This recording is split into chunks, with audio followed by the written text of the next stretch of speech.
Baiklah, Assalamualaikum warahmatullahi wabarakatuh.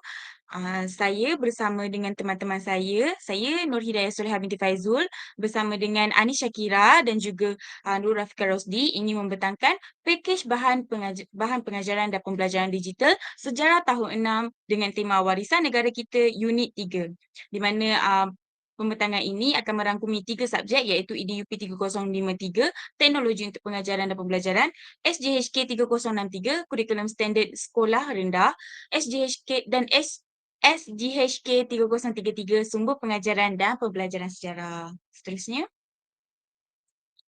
isi kandungan untuk pembentangan yang akan dibedah pada hari ini adalah 1. Mengenai perbahasan di SKP Sejarah, 2. Pengenalan projek, 3. Learning Design dan 4. Model Assure. Seterusnya, 5. Pakej bahan PDP digital, 6. Perkongsian media sosial dan 7. Penutup. Seterusnya.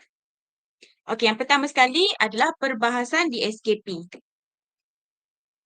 Okey, bermula dengan konsep iaitu, baiklah kita mulakan perbahasan di SKP. Dokumen standard kurikulum dan pentaksiran ataupun singkatannya DSKP merupakan sebuah dokumen yang menyusun topik-topik pembelajaran secara sistematik.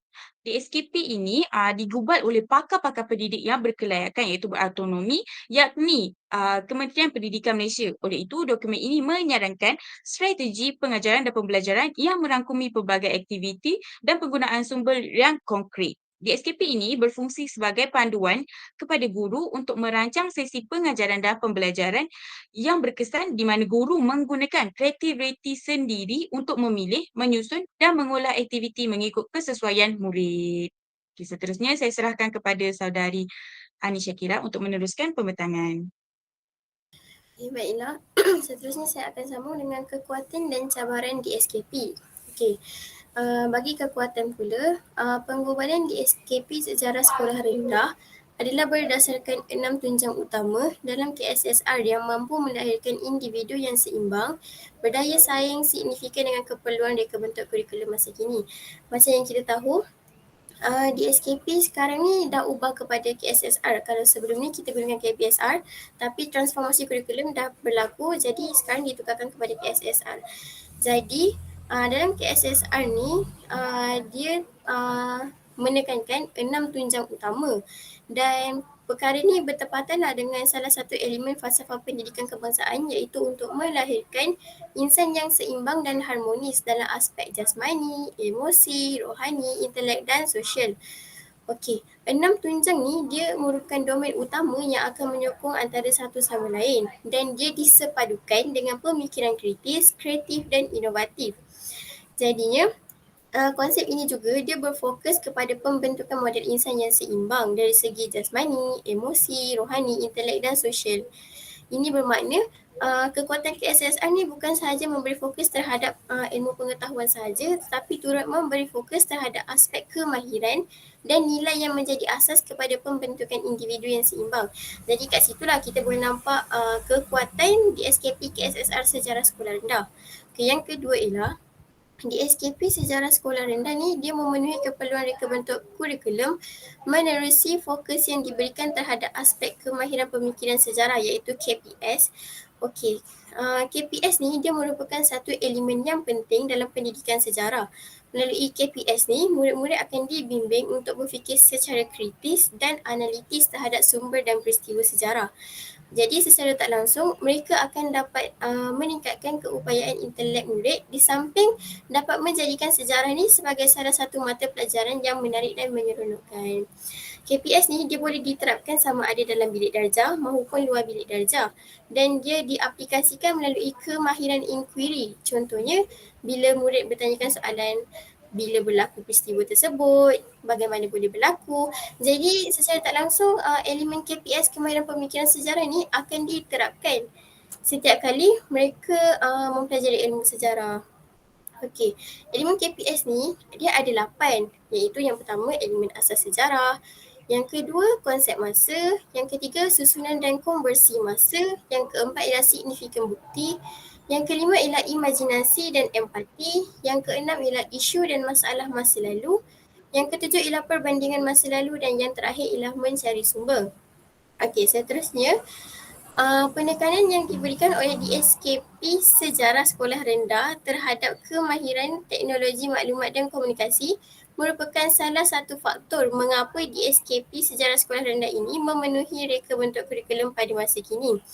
Okey, perkara ni dia sejajarlah dengan anjakan ketujuh dalam Pelan Pembangunan Pendidikan Malaysia 2013 hingga 2025 yang menekankan penggunaan teknologi maklumat dan komunikasi dalam konteks pengajaran dan pembelajaran bilik darjah. Okey, jadi DSKP Sejarah juga dia memberi perhatian terhadap aspek pengajaran dan pembelajaran kemahiran teknologi maklumat dan komunikasi dalam kalangan murid seiringlah dengan perkembangan bidang sains dan teknologi masa kini. Maksudnya bila mereka mempelajari sejarah secara tak langsung unsur elemen teknologi maklumat dan komunikasi ni juga akan diselitkan dalam pembelajaran. Jadi mereka ni seimbanglah, perkembangan mereka ni seimbang dengan perkembangan teknologi masa kini. Yang seterusnya,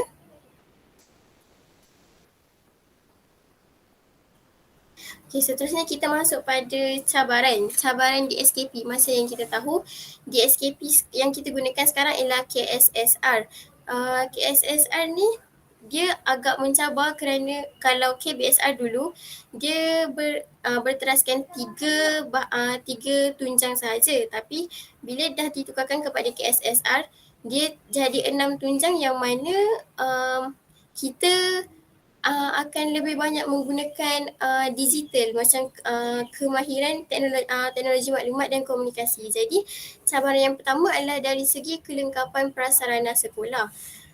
Kurikulum KSSR Sejarah Sekolah Rendah ni dia menekankan pelaksanaan pengajaran dan pembelajaran yang menggunakan teknologi maklumat dan komunikasi.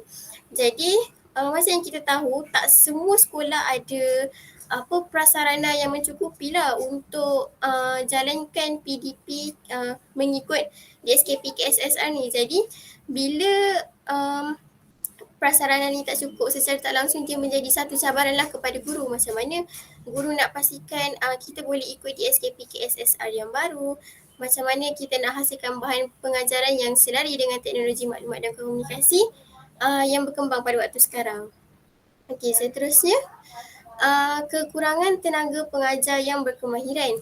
Macam yang kita tahu, kekurangan tenaga pengajar yang berkemahiran ni dia sangat menjadi masalah dalam satu bentuk pendidikan lah. Macam contohnya kalau cikgu ni dia bukan bidang sejarah tapi tiba-tiba dia kena mengajar sejarah, kiranya dia jadi bidang terjun lah. Jadi secara tak langsung itu adalah satu cabaran buat diri dia untuk fahamkan DSKP KSSR sejarah. Sedangkan kita sendiri yang cikgu sejarah tak boleh nak faham secara, maksudnya tak boleh nak faham lagi, dalami lagi KSSR ni, apatah lagi cikgu-cikgu yang menjadi bidang terjun. Jadi bila keadaan ni berlaku, lagi-lagi di sekolah yang pedalaman, sekolah-sekolah yang dekat pulau, jadi dia menyebabkan ketidaksepadanan dalam pengagihan guru mengikut option. Maka berlakulah keadaan di mana guru-guru dan murid-murid tu dia macam tak bergerak seiring lah dengan perkembangan semasa. Okey, seterusnya ialah penggunaan teknik dan kemahiran dalam melaksanakan proses pengajaran dan pembelajaran. Okey, macam yang kita tahu KSSR ni baru sahaja diubah dan baru beberapa tahun kebelakangan lah. Jadi guru-guru ni yang dah ada lama dekat sekolah ni, mereka dah terbiasa menggunakan teknik pengajaran yang KBSR punya. Jadi bila mereka dah terbiasa, jadi mereka tak bawa perubahan tak bawa perubahan yang barulah untuk mengajar dari segi KSSR punya. Mereka ni, guru-guru ni masih menggunakan buku teks dan bahan bantu mengajar seperti yang ada di sekolah je lah. Maksudnya mereka tak explore, mereka tak macam mana nak ajar ikut KSSR macam tu lah. Jadi bila jadi macam tu, secara tak langsung tak ada keseragaman. Maksudnya ada setengah sekolah yang cikgu diorang memang ikut macam mana nak mengajar menggunakan DSKP KSSR yang baru, tapi ada sekolah yang cikgu-cikgunya tak mengikuti perkembangan. Jadi dekat situ tak adalah keseragaman dari segi pelaksanaan dalam penggunaan modul. Lagipun KPM pun tak mewajibkanlah penggunaan modul yang dah disediakan. Jadi itulah cabaran buat guru-guru bila tak ada keseragaman, kita pun tak dapat nak nilai budak sebenarnya dia ni ada dekat tahap mana. Macam tu. Seterusnya ialah umur DSKP itu sendiri. DSKP ni dia katalah DSKP yang sekarang ni umur dia dah 40 tahun. Jadi dia tak relevan untuk digunakan pada waktu sekarang. DSKP ni akan sentiasa berubah mengikut peredaran zaman. Jadi bila itu jadi cabaran, itu menjadi satu cabaran lah buat penggubal DSKP sebab mereka kena selarikan dengan peredaran zaman, dan dia jadi cabaran juga buat murid-murid lah sebab makin lama DSKP tu jadi semakin mencabar. Seterusnya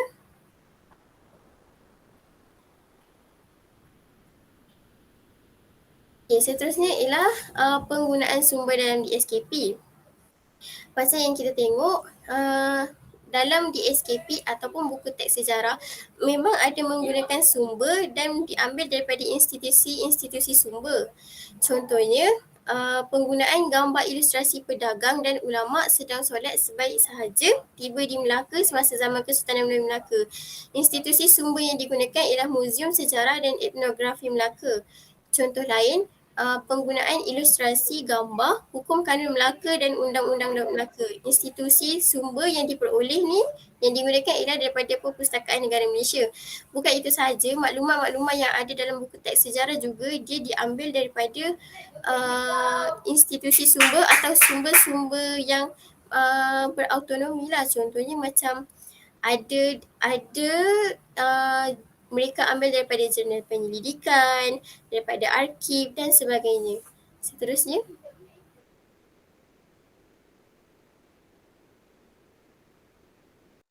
Baiklah, kita lihat tadi dari segi kekuatan dan juga cabaran, maka ada implikasi DSKP ini ke atas pedagogi masa kini. Sebab apa? Pedagogi masa kini sebab kita nak sahut di mana kita ingin melahirkan individu-individu yang seimbang dari segi aspek emosi, rohani, jasmani, intelektual dan juga sosial. Namun ada satu alat yang harus membantu untuk mencapai keseimbangan dan kesepaduan murid-murid ini. Jadi antaranya ialah TMK, Teknologi Maklumat dan Komunikasi. Sebab apa?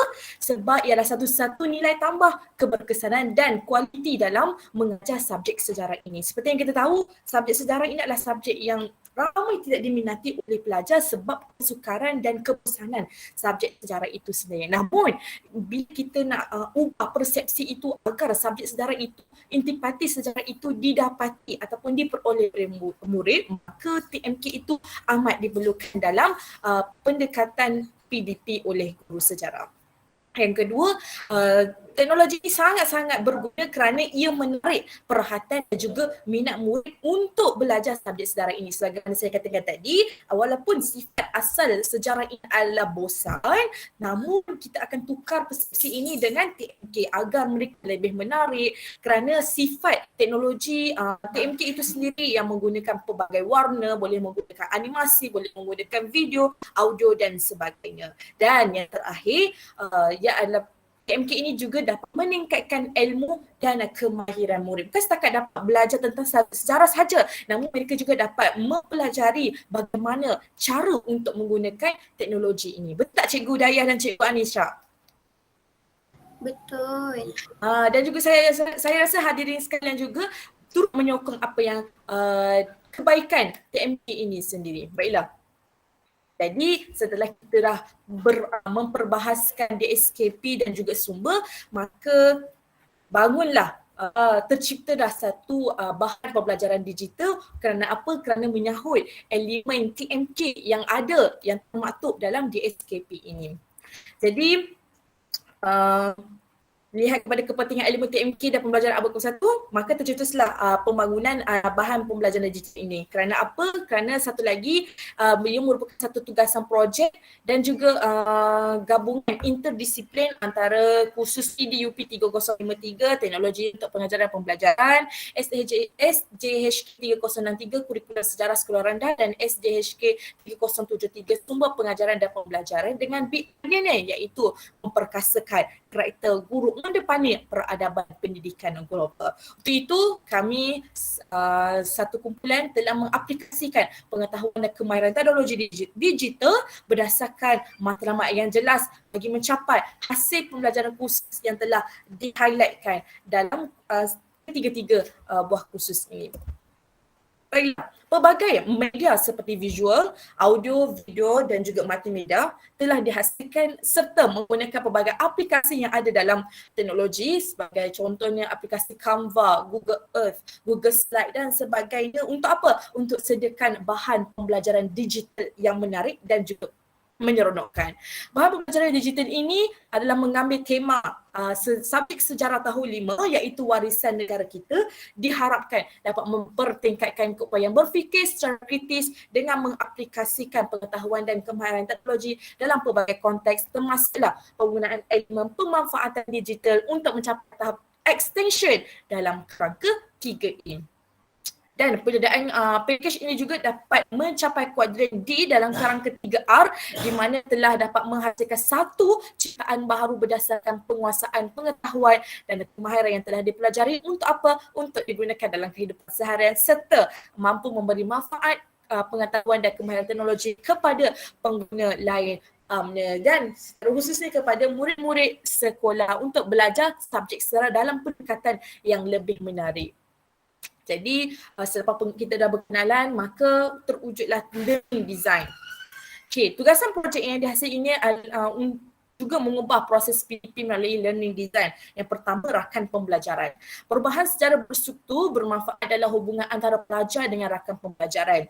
Kami telah memilih rakan pelajaran kami dari bidang kepakaran sejarah dan juga beliau merupakan pakar dalam bidang teknologi pengajaran dan pembelajaran bagi menerima maklum balas beliau terhadap hasil reka bentuk pengajaran model Asia dengan merujuk kepada kerangka TPAC iaitu pengetahuan teknologi pedagogi kandungan.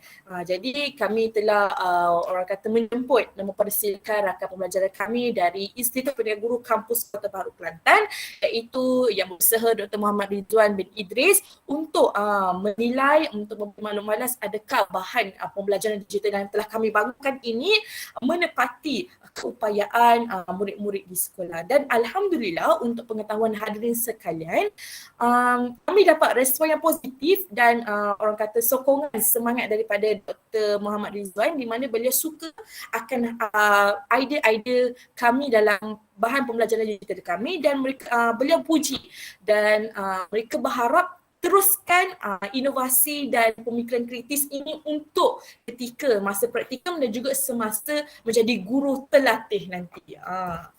Okey, yang kedua, persekitaran pembelajaran. Tugasan projek ini juga telah mengubah iklim dan budaya pembelajaran serta persekitaran pembelajaran interaktif di mana kami terlibat secara aktif dan bermakna untuk mereka bentuk bahan pembelajaran digital kami yang bukan sahaja dalam menyampaikan kandungan pembelajaran malahan mengambil kira pedagogi yang digunakan bersama serta menggunakan alatan digital yang tinggi. Dan pemanfaatan digital pula, dalam hal ini pelbagai penggunaan teknologi digital dalam amalan dan bidik darjah telah dimanfaatkan untuk memacu, memugar dan nilai tambah kepada pembelajaran dan pengajaran subjek sejarah ini. Elemen digital juga telah diaplikasikan dalam membina jalinan dan jaringan serta perkongsian luas media sosial bagi mencapai tahap extension dalam kerangka 3E. Antaranya kami telah kongsikan di media sosial seperti Instagram, di YouTube, WhatsApp, Telegram, Twitter, Facebook dan sebagainya. Untuk apa? Kami sebarkan bahan pelajaran kami kepada semua warganet untuk menilai, untuk memberi komen dan juga mungkin digunakan untuk pembelajaran subjek sejarah ini. Selain itu, elemen digital dalam tugasan projek ini juga telah dimanfaatkan bagi mencapai kuadran D dalam kerangka 3R yang mana telah menghasilkan satu penciptaan baharu dalam amalan pedagogi digital. Penggunaan elemen TMK juga dalam bahasan kurasi package ini bagi bagi bahan pembelajaran ini sebagai satu nilai tambah kepada keberkesanan pembelajaran yang mana pelbagai alatan digital digunakan untuk menghasilkan media pengajaran seperti audio, video, visual dan juga multimedia. Serta beberapa aplikasi dalam talian seperti Google Earth, Google Slide, Quizzes, ada tentang Canva dan sebagainya untuk membina aktiviti-aktiviti murid dalam konteks yang lebih menyeronokkan. Okey, jadi yang terakhir amalan pedagogi, terdapat perubahan amalan pedagogi yang mana tugasan projek ini menghasilkan satu gabungan proses amalan pedagogi dan amalan inovatif yang baru. Jadi berdasarkan seperti yang saya katakan pada awal tadi, pembinaan bahan pembelajaran digital ini kami berpandukan kepada model Asia. Okey, saya mulakan dengan Cikgu Daya dulu untuk membentangkan orang kata model Asia anda. Dipersilakan. Okey, baiklah. Terima kasih kepada Cikgu Rafika. Okey, bagi topik yang kami pilih hari ini, semestinya mata pelajaran sejarah sekolah rendah tahun 5 dengan tema warisan negara kita. Okey, nama saya sendiri Nur Hidayah Soleha binti Faizul dengan tajuk Institusi Raja Payung Negara. Standard kandungannya ialah 6.1 institusi raja. Bagi standard pembelajaran yang terkandung dalam standard kandungan ini ialah 6.1 menyatakan pengertian raja dan kerajaan. Yang 6.1 6.2 6.1.2 menerangkan konsep wadah antara raja dengan rakyat. 6.1.3 menjelaskan makna daulat dan dahaga. 6.1.4 membandingkan kedudukan serta peranan raja-raja Melayu dahulu dan kini. 6.1.5 menghuraikan negara yang mengamalkan sistem pemerintahan beraja pada masa kini. Baiklah, seterusnya. Okey, bagi untuk PDP yang telah kami rancangkan, ini beberapa yang penggunaan media yang dapat saya nyatakan di sini lah. Iaitu yang pertama sekali adalah multimedia, iaitu video animasi. Yang kedua, visual, iaitu poster. Yang ketiga, visual juga, bahan visual juga, iaitu cari perkataan tersembunyi. Yang keempat, langkah keempatnya visual juga, iaitu kad maya. Langkah keempatnya visual juga, teka senang kata dan terakhir sekali penutup dia multimedia iaitu quizzes. Jadi dalam saya menghasilkan elemen package atau bahan PDP digital ni, saya menggunakan beberapa aplikasi lah, contohnya seperti CapCut, Canva, Google Form, Google Slide, Google Drawing, Google Docs, Tutor Diary, Quizzes and Padlet. So aplikasi inilah yang membantu saya untuk menjadikan bahan digital saya ini semakin menarik. Okey, itu sahaja. Seterusnya saya serahkan kepada Cikgu Anis. Okey, baiklah. Untuk saya punya unit, saya memilih unit agama Islam. Standard kandungan 6.2 agama Islam. Standard pembelajaran 6.2.1 ialah memerihalkan latar belakang agama dan kepercayaan masyarakat di tanah Melayu. 6.2.2 menyatakan sejarah kedatangan agama Islam dalam Kesultanan Melayu Melaka. 6.2.3 menerangkan kedudukan agama Islam dalam pentadbiran negeri-negeri Melayu sehingga merdeka. 6.2.4 menjelaskan kedudukan agama Islam sebagai agama persekutuan. 6.2.5 menghuraikan peranan agama Islam dalam membentuk perpaduan. Dan K6.2.6 iaitu menyatakan nilai-nilai keagamaan yang diamalkan ke arah membentuk masyarakat harmoni. Seterusnya, okey, penggunaan media dan aplikasi digital yang saya gunakan ialah yang pertama, untuk saya induksi, saya menggunakan visual, iaitu saya menghasilkan satu kad imbas cuba teka. Bagi aktiviti langkah pertama, saya menggunakan multimedia interaktif di mana saya menggunakan Google Slides. Aktiviti langkah kedua, saya menggunakan visual iaitu poster. Aktiviti langkah ketiga, video iaitu video animasi dan penutup multimedia iaitu quizzes. Okey, penghasilan elemen package bahan PDP digital ini, saya menggunakan aplikasi Planta. Aplikasi digital yang digunakan untuk menghasilkan media pengajaran dan aplikasi dalam aplikasi dalam talian untuk pelaksanaan aktiviti murid. Jadi, saya gunakan media-media ni supaya pengajaran tu menjadi lebih seronok dan murid-murid tak rasa ngantuk lah, sebab macam kita tahu sejarah ni mesti orang akan macam ngantuk lah, bosannya. Jadi dengan adanya media-media ni, secara tak langsung murid-murid boleh lagi bersemangat lah dan tak mengantuk dalam kelas. Okay, itu saja.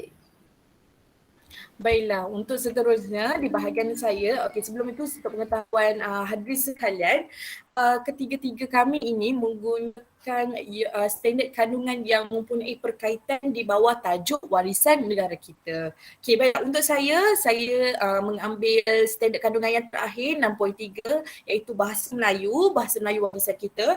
Dalam standard pembelajaran saya memilih 6.3.1 menyatakan sesuatu bahasa Melayu, menerangkan wilayah penutur bahasa Melayu di dunia, menjelaskan peranan bahasa Melayu dahulu dan kini, dan elemen-elemen K iaitu elemen K6.3.4 menyatakan kepentingan bahasa Melayu sebagai warisan negara yang dibanggakan. K6.3.5 menerangkan kepentingan bahasa Melayu sebagai bahasa perpaduan.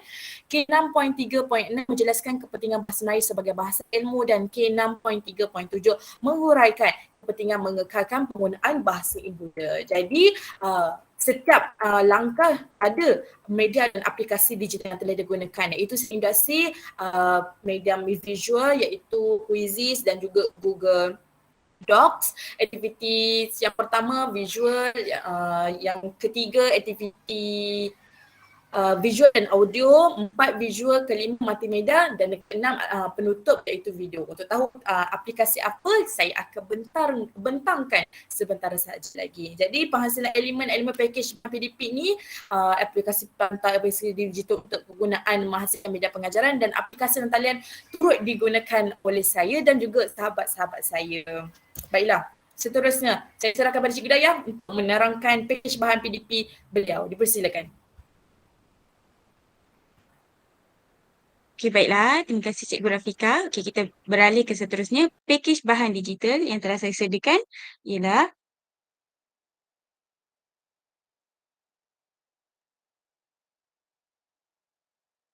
video animasi. Okey. Bagi memenuhi standard pembelajaran 6.1.1 iaitu murid boleh menyatakan pengertian raja dan kerajaan, video animasi ini telah digunakan sebagai set induksi di bawah tajuk Raja Berdaulat Tonggak Kerajaan. Okey, penghasilan video animasi ini dilakukan di CapCut. Seterusnya, kita tengok sebentar video animasinya. Pada zaman dahulu,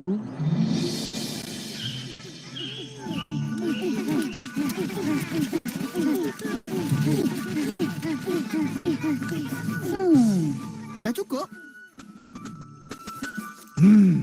Belum lagi. Oh, belum? Rakyat sekalian, makanan kita masih belum cukup. Mari kita cari lagi. Kerja.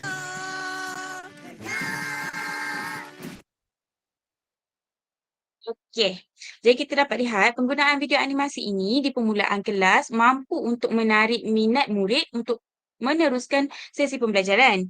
Kita pun dapat lihat dalam video animasi ini dilengkapi dengan warna yang ceria dan bentuk yang pelbagai menjadikan video ini sesuai dengan jiwa kanak-kanak.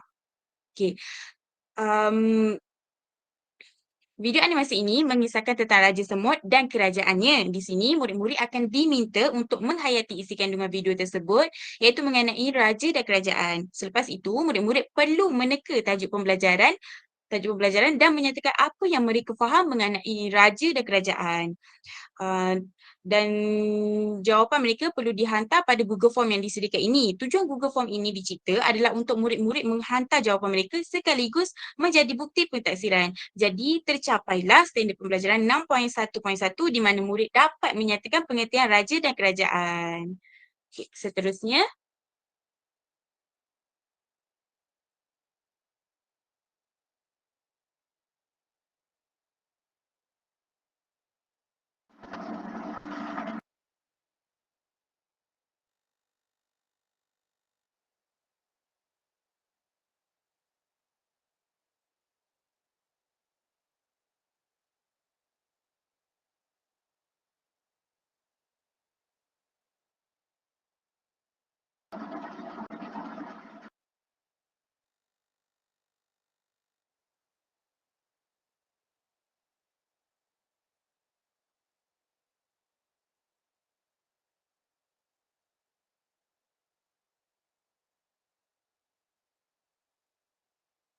Sekejap ya. Sekejap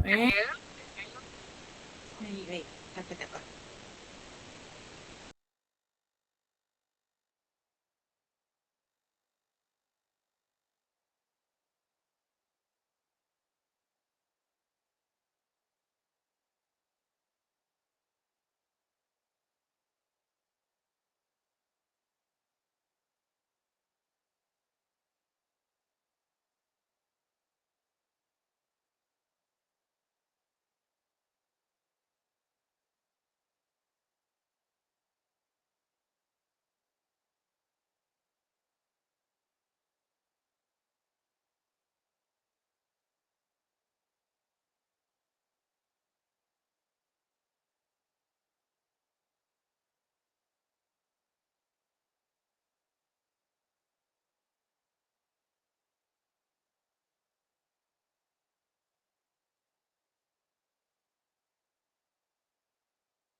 Daya dipersilakan.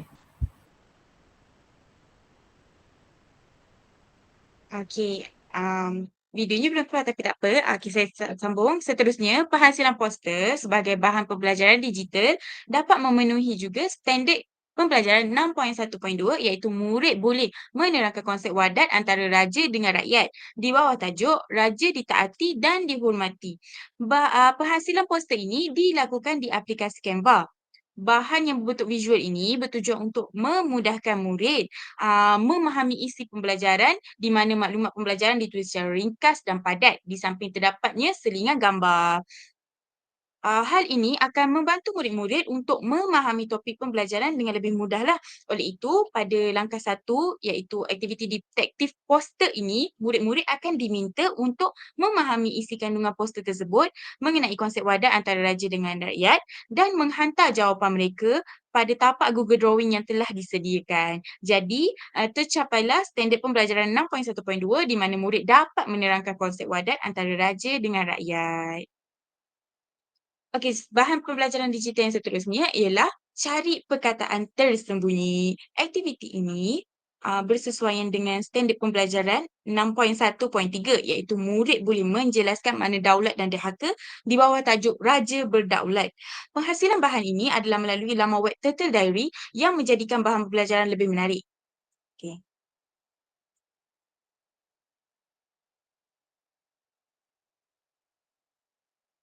kita lihat dulu bahannya.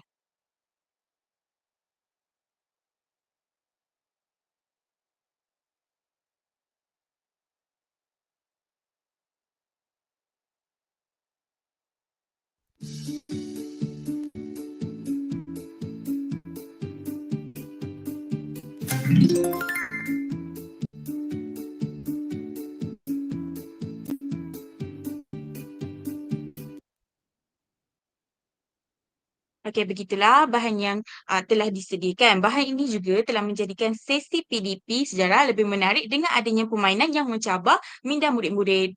Okey, hal ini menjadikan murid-murid lebih bersemangat untuk mempelajari topik pembelajaran. Pada aktiviti ini, murid-murid akan diminta untuk cari perkataan yang tersembunyi mengenai daulat dan derhaka. Kemudian, murid perlu membezakan antara perbuatan daulat dan derhaka.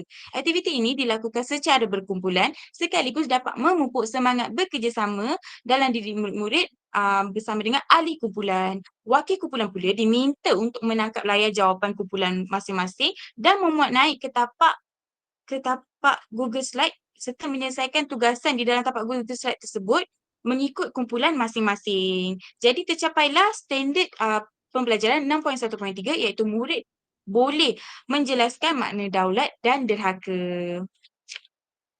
Seterusnya,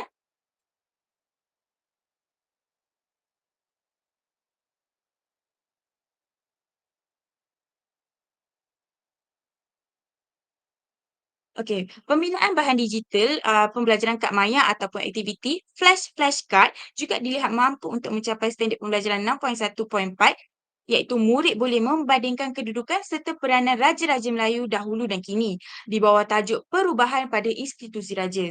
Penghasilan kad maya melalui aplikasi Google Slide ini, bahan yang berbentuk visual ini mengandungi warna-warna yang ceria, gambar serta tulisan yang mudah difahami. Kad maya yang dihasilkan ini sesuai juga dengan jiwa kanak-kanak. Pada aktiviti ini, murid akan diminta untuk memahami isi kandungan kad maya tersebut dan melakukan perbincangan dalam kumpulan. Setelah itu, murid perlu membandingkan kedudukan serta peranan raja-raja Melayu dahulu dan kini. Hanya wakil kumpulan sahaja yang perlu menghantar jawapan ke Google Docs untuk memastikan murid-murid ini menjawab dengan kemas dan teratur. Jadi, tercapailah standard pembelajaran 6.1.4 iaitu murid dapat membandingkan kedudukan serta peranan raja-raja Melayu dahulu dan kini.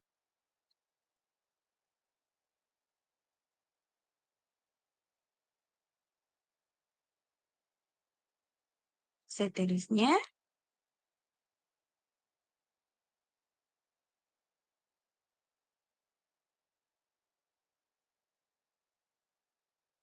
seterusnya adalah bagi pelaksanaan aktiviti teka silang kata sebagai bahan PDP digital. Dilihat mampu untuk memenuhi standard kandungan 6.1.5 iaitu murid boleh menghuraikan negara yang mengamalkan sistem pemerintahan beraja pada masa kini di bawah tajuk institusi raja di dunia. Teka silang kata ini dihasilkan melalui aplikasi Google Docs. Penggunaan teka silang kata ini mampu untuk menjana minat murid untuk berfikir sekaligus menimbulkan suasana PDP yang menyeronokkan. Pada aktiviti ini, murid-murid akan diminta untuk menjawab teka silang kata berdasarkan petunjuk yang diberi. Di sini, murid akan menggunakan kemahiran menganalisis maklumat dengan menganalisis bendera raja setiap negara yang disertakan sebagai petunjuk. Jadi tercapailah standard kandungan 6.1.5 iaitu murid dapat menghuraikan negara yang mengamalkan sistem pemerintahan beraja pada masa kini. Seterusnya,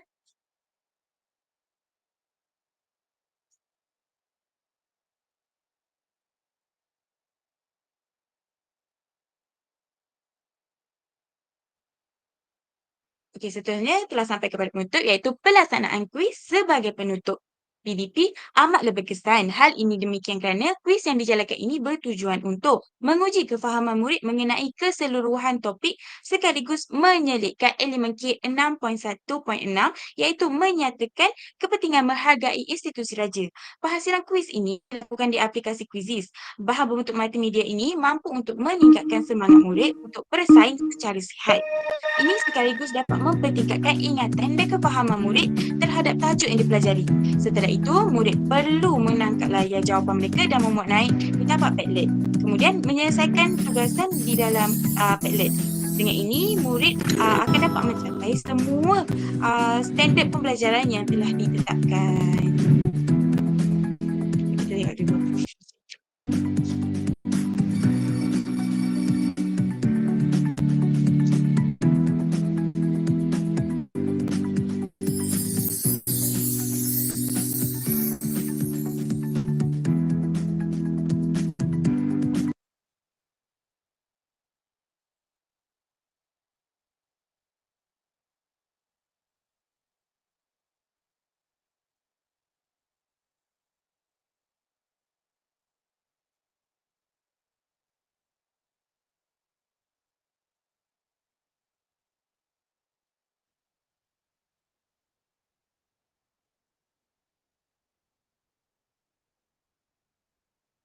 Okey, baiklah.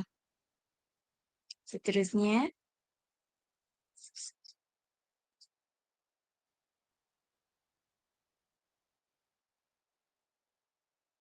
Baiklah, seterusnya kita beralih pula kepada sumber.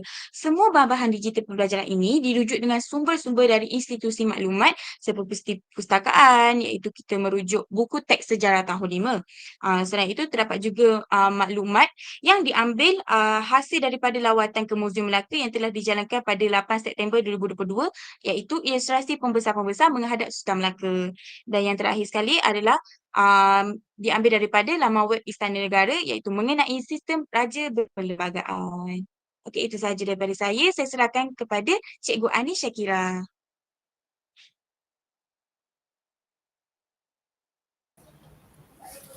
Okey, baiklah. Saya akan sambung dengan package bahan digital untuk Google Site saya. Okey, yang pertama, ini ialah muka depan.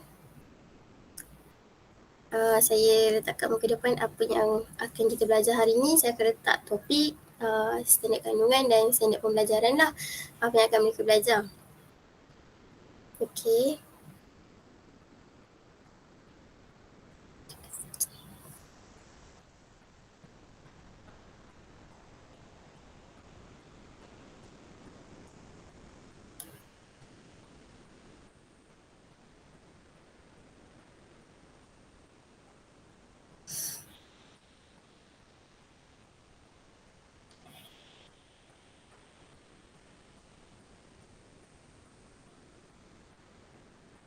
Okay, seterusnya kita akan masuk pada kelas interaktif. Okay, dekat kelas interaktif ni saya ada menyediakan kehadiran lah supaya murid-murid dapat isikan kehadiran supaya saya tahu siapa yang datang dan siapa yang tak datang. Okay, seterusnya kita akan mulakan dengan set induksi. Okay, untuk set induksi ni saya akan menghasilkan satu kad imbas, iaitu kita panggil kad imbas cuba teka.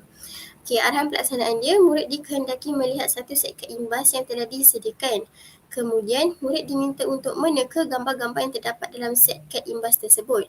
Hasilkan satu idea sumbangsaran berdasarkan satu set kad imbas yang dilihat. Buat naik hasil idea sumbangsaran tersebut ke dalam Google Jamboard yang disediakan oleh cikgu. Seterusnya, anda perlu mendengar penerangan lanjut oleh guru tentang topik pembelajaran.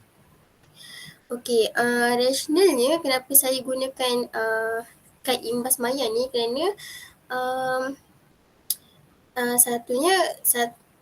kad imbas maya ni dia menggunakan warna yang pelbagai lah, dan dia pun menggunakan unsur-unsur gambar yang dapat menarik minat. Okey, so bila murid tengok gambar, dekat set induksi tu murid dah tengok gambar dengan warna-warna yang menarik. Jadi secara tak langsung mereka akan rasa macam semangat je nak belajar hari ni. Okey, macam tu. Okey, seterusnya kita pergi pada aktiviti 1 di mana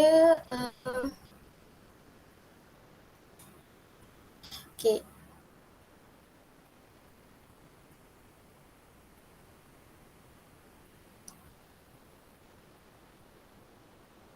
Okey, aktiviti 1 ni saya namakan dia sebagai menjejaki agama dan kepercayaan masyarakat.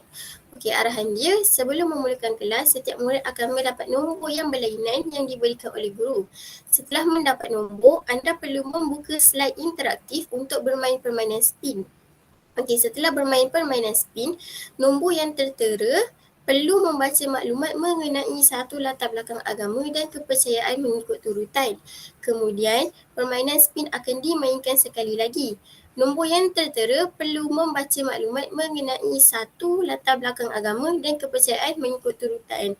Jadi, langkah 4 dan langkah 5 ini akan diulang sehingga ke-5 maklumat mengenai latar belakang agama dan kepercayaan selesai dibacakan oleh murid yang berbeza.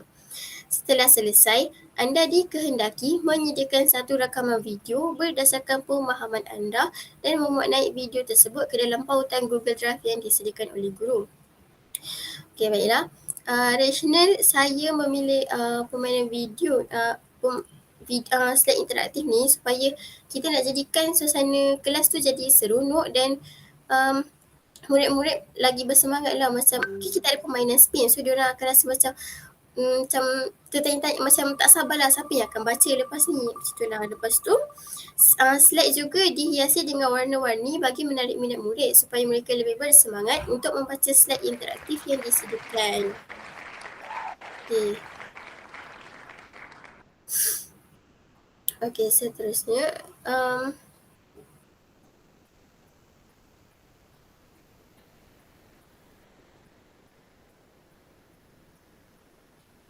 okay, jadi bila mereka dah selesai main slide interaktif tu, mereka akan hasilkan satu rakaman video dan muat naik ke dalam Google Drive, tapak Google Drive yang dah cikgu sediakan dah. Jadi kat situ video yang mereka hasilkan ni adalah bebas mengikut kreativiti masing-masing. Okey, seterusnya kita pergi pada aktiviti yang kedua.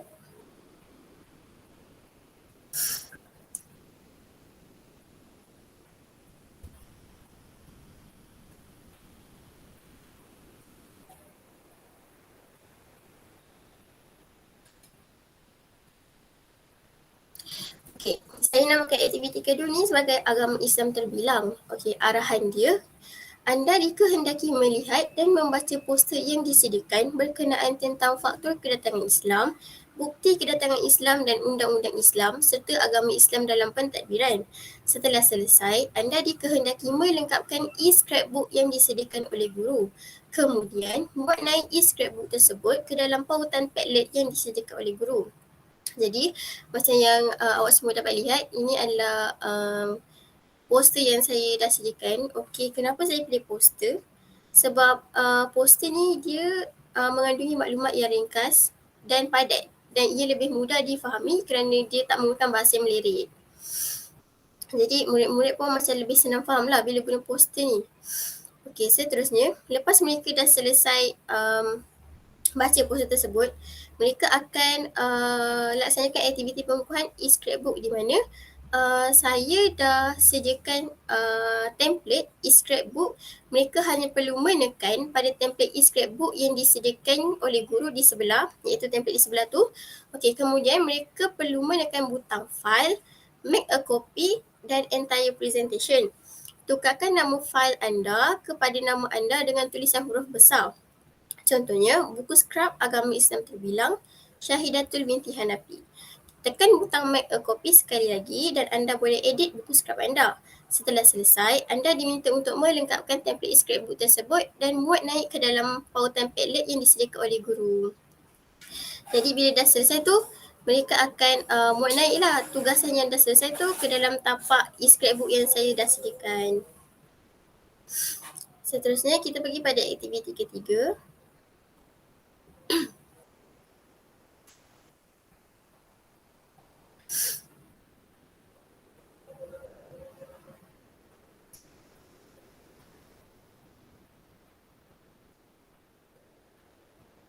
Okey, aktiviti ketiga ialah saya berikan nama Islam Disemai, Perpaduan Dicapai.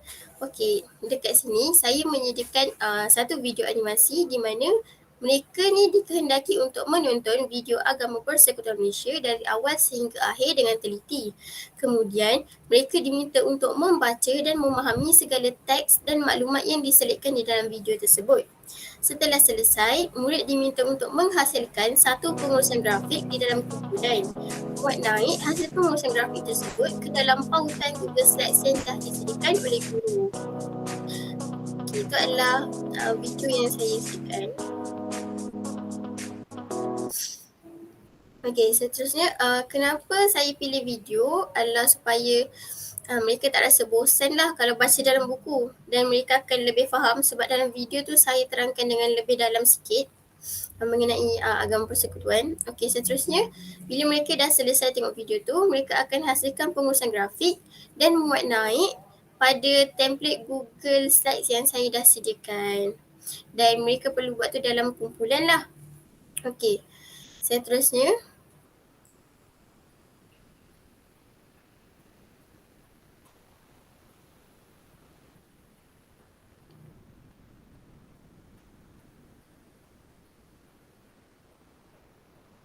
Okey, untuk aktiviti penutup iaitu saya buat uji minda di mana mereka perlu bermain permainan kuisis untuk menguji kefahaman dan pengetahuan mereka mengenai keseluruhan topik pembelajaran.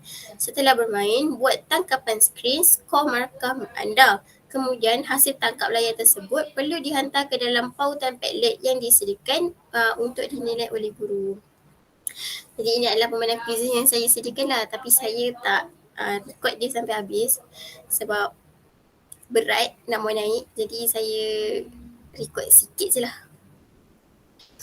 Okay.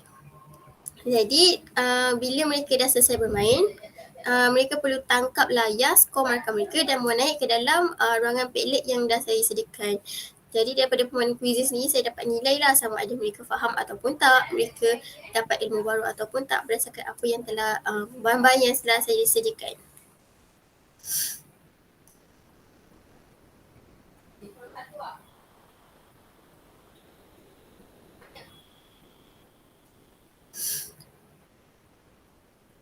Okey, seterusnya.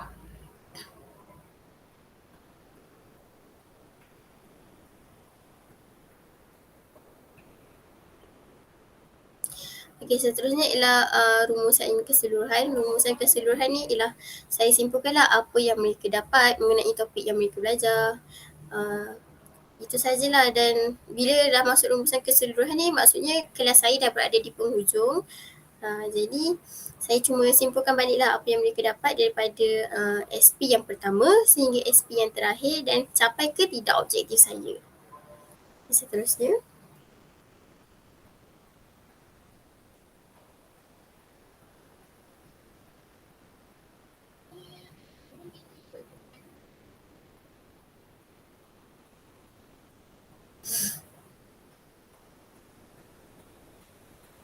Okey, untuk institusi sumber dan sumber yang saya gunakan dalam dalam penghasilan pakej pembelajaran digital ni ialah saya ada menggunakan sumber gambar ilustrasi pedagang dan ulama sedang solat sebaik-baik sahaja tiba di Melaka semasa zaman Kesultanan Melaka, dan gambar ni saya dapati daripada Muzium Sejarah dan Etnografi Melaka yang mana kami pergi pada bulan 8 hari tu. Okey, seterusnya sumber lain ialah Maklumat Malaysia Agama di mana saya mendapatkan sumber ni daripada laman web Pusat Khidmat Kerajaan My Government. Okey, seterusnya sumber buku teks sejarah tahun 5 di mana saya menggunakan ni ialah sumber internet lah. Saya menggunakan buku teks digital, dan sumber internet yang lain yang saya guna ialah laman web dan Google Image, dan saya masukkan maklumat-maklumat dan gambar-gambar yang saya gunakan tu semua daripada laman web dan Google Image lah. Okay, itu sahaja.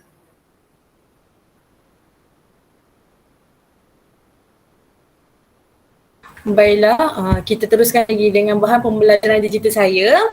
Okay, baik. Kita mulakan, ni adalah kehadapan saya. Ada ucap selamat datang. Okay, murid akan terus klik dekat satu simbol tadi, simbol Spiderman. Untuk anda semua saya menggunakan tema Spiderman untuk bahan pembelajaran kali ini. Okay, setelah dia dah murid klik simbol itu, maka mereka akan terus ke sesi perkenalan bersama saya.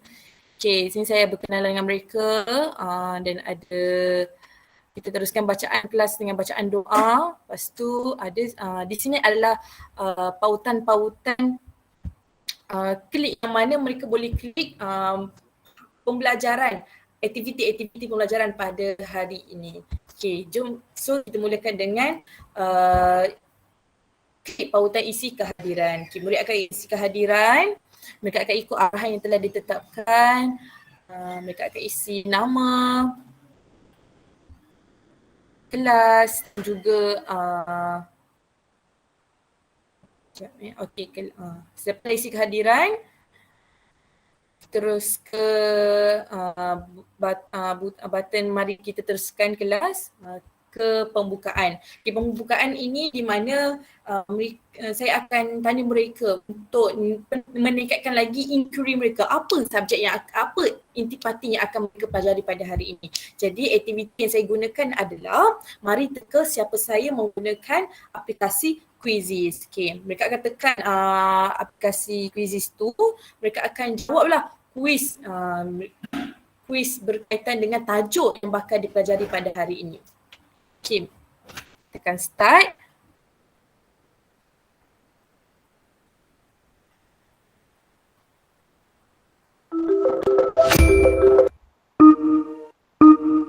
Ini adalah kuisnya. Okay.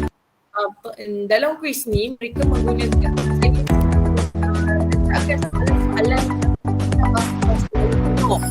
bahasa Melayu kuno ini bukanlah tahap yang besar tapi adalah tahap yang sangat-sangat di mana mereka dapat pasti makna contohnya sehang yang naga pun juga itu boleh pasti naga dan mereka cari jawapan yang ada kataan naga. Okay. Setelah menjawab Quizizz ni mereka menangkap layar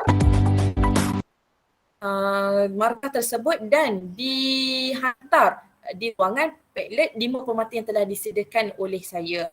Okay, sini ada bahagian-bahagian ni kan. Okay, ni pembukaan, mereka akan muat naik markah mereka di sini. Okay, setelah itu mereka akan, saya ada bagi pujian dan kita soal jawab lah mengenai jawapan mereka, apa mereka dapat teka tajuk yang bakal dipelajari pada hari ini melalui Google Slide. Okay, mereka akan bagi tahulah apa jawapan-jawapan mereka. Mungkin ada yang kata bahasa Melayu, mungkin ada yang kata tentang pakaian dan sebagainya. Okay. Setelah itu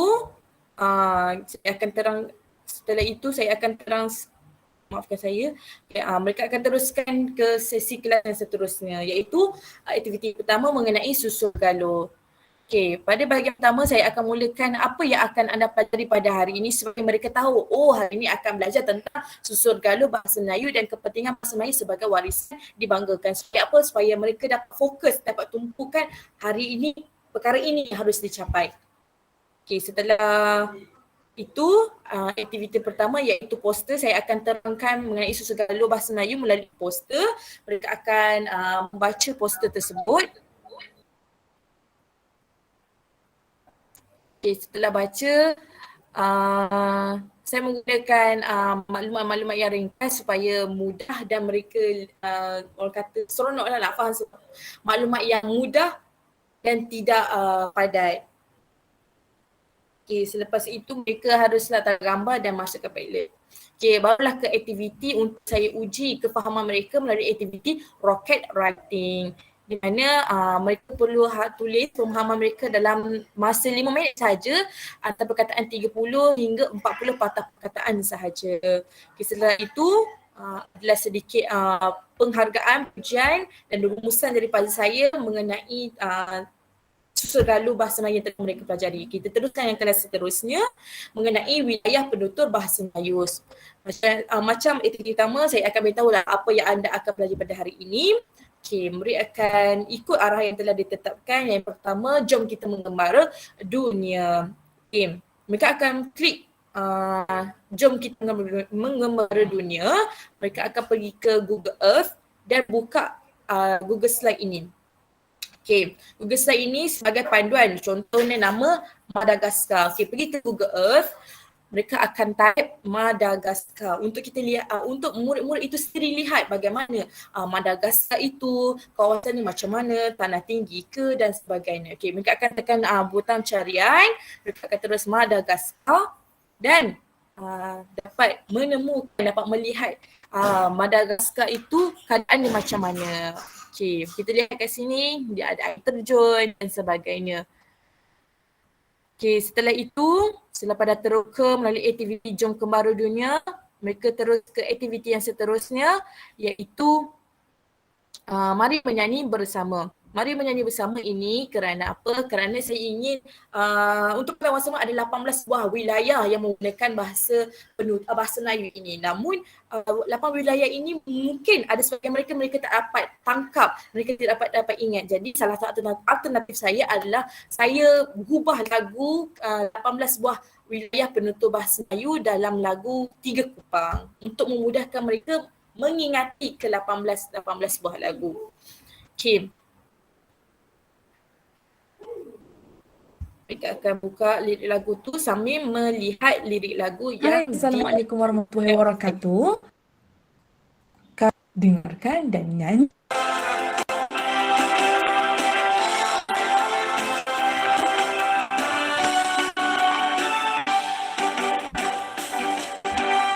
Wilayah penutur bahasa Melayu di dunia ada 18 jana.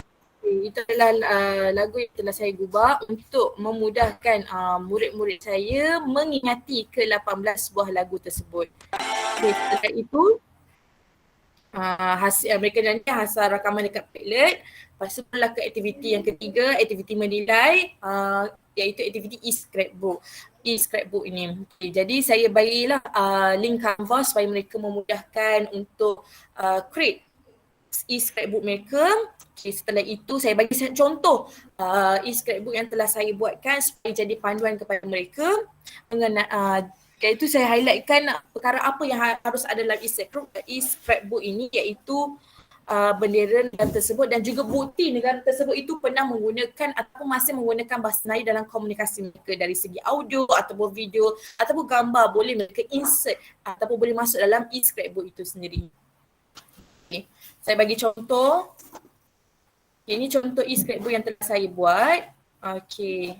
Nampak tak saya masukkan video?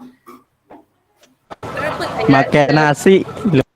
Sebab kita boleh masukkan video, audio. Kalau buat secara yang bertulis, mereka tak dapat masukkan video ataupun audio. Mereka hanya masukkan image saja. Sedangkan ada perkara yang mereka tak dapat create dalam gambar, hanya dalam video saja. Jadi saya rasa e-scrapbook ni memudahkan mereka untuk menyelesaikan tugasan tersebut. Lebih lagi meningkatkan lagi kefahaman mereka tentang wilayah penutur ini.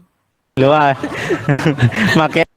Okay, setelah itu mereka hantar ke Padlet kelas informata dan selesailah untuk SP yang kedua. Kita teruskan dengan kelas yang seterusnya. Okay, baiklah. Macam biasa saya akan beritahu apa yang anda akan pelajari. Ada arahan, mereka teruskan dengan aktiviti pertama iaitu aktiviti kembara bersama Tayo.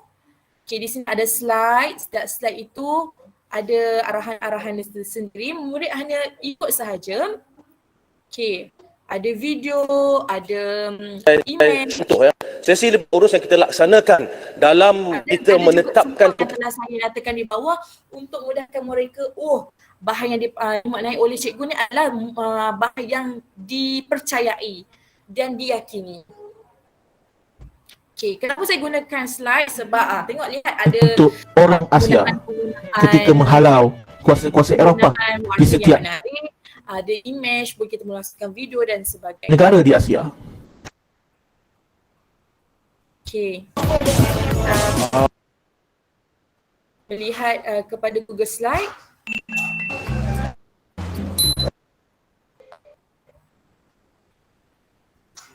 Okay, beralih kepada aktiviti, maafkan saya sekejap. Beralih kepada aktiviti yang kedua, iaitu aktiviti mindah kelas pertama di mana mereka harus membuat perbandingan. Jadi mereka hanya klik saja pautan yang telah disediakan. Dalam ini semua kumpulan, aktiviti ini adalah dalam kumpulan akan menyelesaikan tugasan dalam satu aplikasi saja. Jadi semua boleh edit. Okay, di sini mereka ada buat pembandingan, lepas tu ada kepentingan bahasa Melayu sebagai bahasa paduan dan kepentingan bahasa sebagai bahasa ilmu. Saya takut pun ada dalam Google Docs ini. Okay, selepas buat perbandingan dah hasilkan, kita akan buat lirik work online. Okay, lirik work online ini mereka akan komen di ruangan komen sebagaimana yang saya tunjukkan itu. Ini adalah ruang komen, mereka klik saja, mereka akan bagi komen lah tentang hasil kumpulan-kumpulan lain. Mereka boleh bagi tambah baik, mereka boleh bagi pujian dan mungkin mereka juga boleh bagi cadangan mereka terhadap pembentangan kumpulan masing-masing. Okay, setelah itu kita teruskan kelas yang seterusnya, iaitu cara memartabatkan warisan bahasa Melayu ni. Okay, jadi saya mulakan dengan saya cetuskan satu isu berkaitan dengan bahasa Melayu di mana saya sendiri berlaku menjadi pembaca berita. Saya sendiri yang akan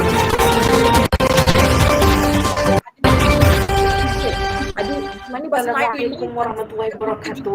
ada isu kita sendiri. Jadi salam Jadi sejahtera. berita Saya Rafiq Rosli melaporkan untuk berita utama 5 permata.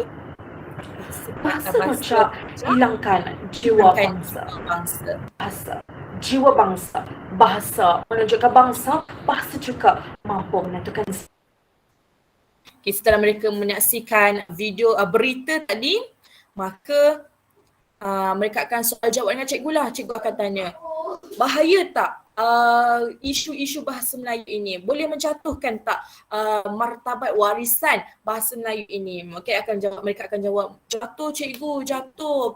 Memberi kesan yang buruk pada bahasa Melayu cikgu. Lepas tu saya akan mulalah timbul persoalan. Jadi murid sekalian, bagaimana kita ingin memelihara bahasa Melayu ini? Inilah tugasan mereka, iaitu cara untuk memartabatkan bahasa Melayu. Okey. Aktiviti ini aktiviti dalam kumpulan. Mereka harus fikir cara-cara untuk memartabatkan bahasa Melayu, namun dengan cara yang lebih kreatif. Saya mengarahkan mereka untuk jadikan skrip membaca berita. Hasil idea itu sendiri jadikan dalam skrip membaca berita. Sebab apa? Sebab mereka akan melaksanakan aktiviti iaitu baca berita 5 kepala. Okay. Baca berita 5 kepala ini mereka harus rakam video mereka sebagai pembaca berita mengenai cara untuk memartabatkan warisan bahasa Melayu ini. Dan mereka harus orang kata muat naik di YouTube dan sharekan link pautan YouTube itu di Padlet ini. Okay, setelah itu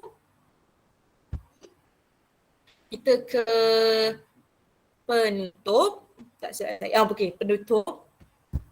Okay, penutup ini saya ingin habiskan kelas dengan aktiviti yang santai, iaitu aktiviti menyanyi. Aktiviti menyanyi bahasa jiwa bangsa. Nak simpulkan bahasa ini adalah bahasa jiwa bangsa yang harus kita hargai, yang harus kita jaga. Okay.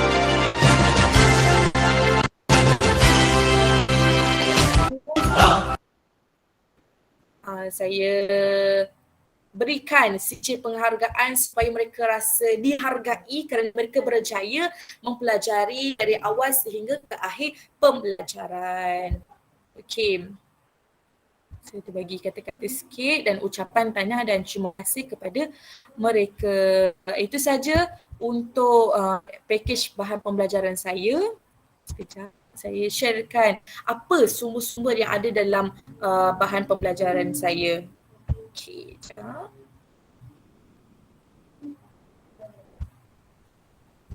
Sementara itu mungkin ada cadangan penambahbaikan. Saya rasa lah, bagi saya lah untuk lagu tu saya rasa mungkin lebih terbaik lagi ada gerakan yang boleh saya sertakan supaya mereka lebih ingatkan lagi lah tentang wilayah penutur bahasa Melayu itu sendiri. Okay, sementara itu saya bentangkan saya punya sumber yang saya gunakan dalam bahan pembelajaran digital saya. Banyak sumber yang saya gunakan dan saya merujuk kepada institusi-institusi. Okay, antaranya saya sharekan. Okey, sekejap.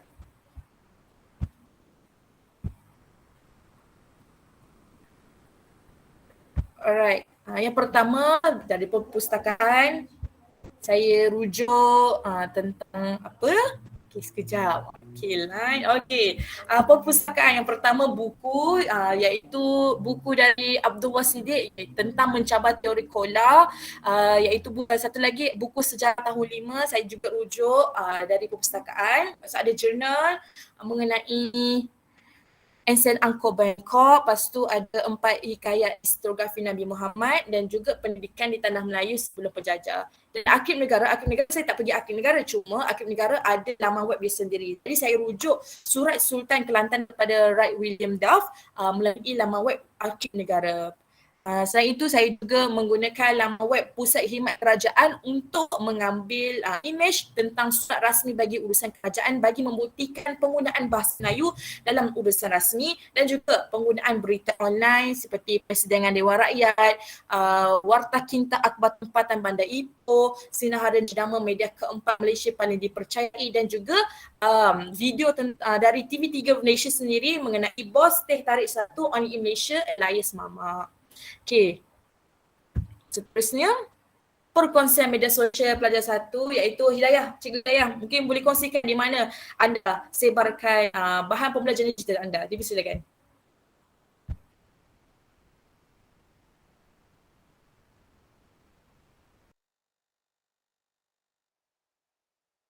Okey, seterusnya berikut adalah perkongsian media sosial yang telah dijalankan. Misalnya perkongsian di Telegram, WhatsApp dan Facebook. Perkongsian ini bertujuan untuk mendapatkan maklum balas daripada rakan media sosial mengenai pakej bahan PDP digital yang telah dihasilkan. Seterusnya. Okey, berikut adalah maklum balas yang diterima dari rakan media sosial di Padlet mengenai bahan PDP digital. Di sini kita dapat lihatlah rakan media sosial memberikan komen mereka sendiri atau pendapat mereka sendiri mengenai bahan PDP digital yang telah dihasilkan. Seterusnya saya serahkan kepada Cikgu Anis. Baiklah, untuk maklum balas di perkongsian di media sosial, saya telah menggunakan media sosial Instagram, Facebook dan juga Twitter. Okay, dan saya dah mendapatlah maklum balas daripada ketiga-tiga media sosial yang saya kongsikan dan saya ada sertakan dalam Google Sites. Okay, seterusnya ni ialah perkongsian yang saya letakkan link ni di media sosial tapi saya minta mereka untuk komen lah di Padlet. Dan ini adalah maklum balas Google Site saya yang mereka dah lihat dan mereka letakkan di Padlet. Okey, itu sahaja. Seterusnya saya serahkan kepada Cikgu Rafiqah. Alright, saya pun ada juga mengkongsikan bahan pelajaran saya di media sosial antaranya di WhatsApp iaitu di status saya dan juga di grup WhatsApp, antaranya grup WhatsApp batch saya, grup WhatsApp kelas, grup WhatsApp family besar saya, grup WhatsApp sekolah menengah saya dan sebagainya.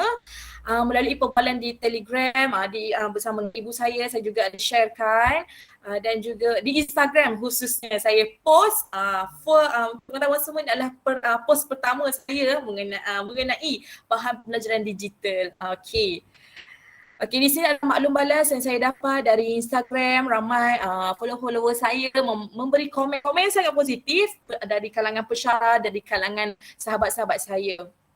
Dan ni juga adalah maklum balas di ruangan Padlet saya daripada warganet yang memberi komen yang sangat positif terhadap bahan pembelajaran digital. Dan saya dapat rangkum bahawasanya ketiga-tiga sahabat saya, Cikgu Hidayah dan Cikgu Anis juga mendapat respon yang positif terhadap bahan pembelajaran digital kami. Baiklah, untuk penutup saya simpulkan sesungguhnya bahan pelajaran digital ini mampu memberi satu kesan yang terbaik bukan setakat kepada pendekatan ataupun pengajaran cikgu, malah kepada murid-murid especially dalam mempelajari subjek sejarah ini. Kenapa? Kerana subjek sejarah yang dulunya yang sering distigmakan sebagai subjek yang membosankan mampu dineutralkan atau mampu ditukarkan persepsi itu kepada persepsi yang sangat-sangat menyeronokkan melalui pembinaan bahan digital ini. Sesungguhnya yang baik itu datang daripada ilahi dan yang buruk itu datang daripada kehilafan diri kami sendiri. Jadi mungkin saya membuka ruang kepada sahabat-sahabat saya yang bersama-sama menonton pembincangan kami pada hari ini untuk mengutarakan soalan. Dipersilakan.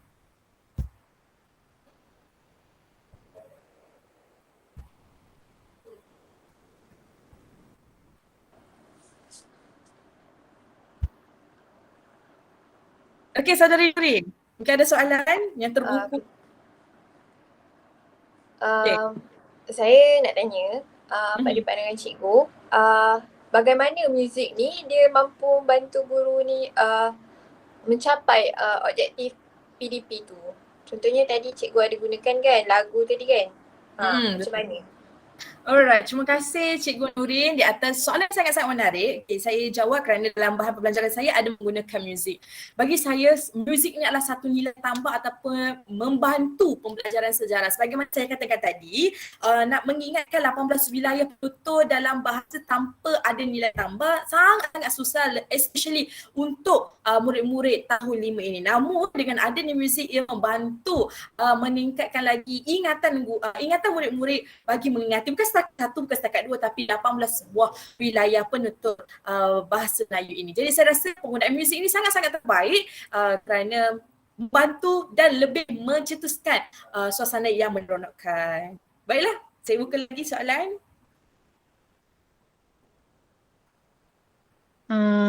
Saya nak tanya, maaf ya, saya tak buka kamera sebab ada masalah sikit.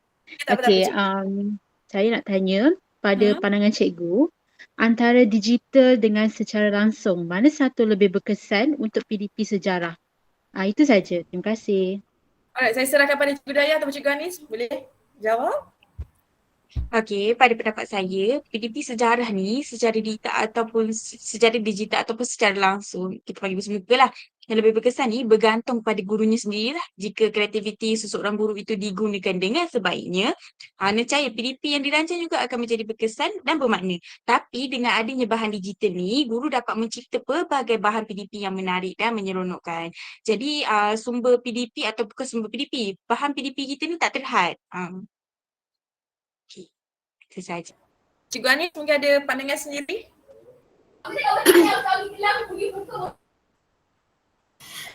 Okey, kalau pada pandangan saya pula, bagi saya penggunaan digital ni adalah satu nilai tambah lah pada guru. Dia sebenarnya membantu guru untuk jadikan PDP tu lebih berkesan. Tapi dia berdasarkan bagaimana cara guru tu sendiri mengaplikasikan penggunaan bahan digital tu lah. Sebab bahan digital ni adalah satu nilai tambah yang mampu tarik minat murid-murid tahu sebenarnya. Jadi saya rasa dia sangat berkesan, tapi kita perlu juga tengok macam mana cara guru tu aplikasikan bahan digital tersebut. Okay, itu sahaja daripada saya.